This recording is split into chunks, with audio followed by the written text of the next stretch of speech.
Bilirəm nə gözləyirsən. Alqışlar gözləyir, alqışlar. Hətta yoruldulur.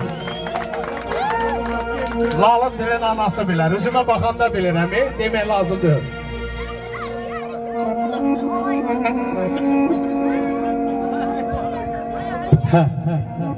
Sağ ol ay Kemal müəllim. İçeri gedin. Yaz olanda, kardeş yaz olanda bir yaylaqda olasan.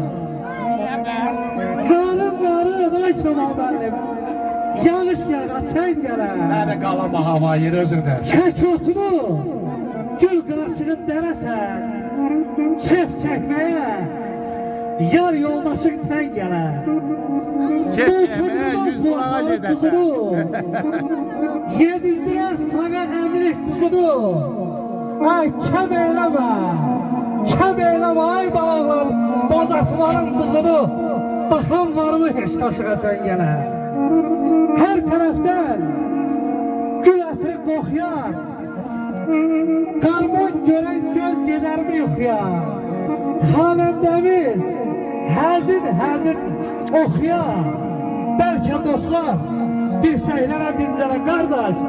Mən beyimizə, gəlinimizə Allah'ın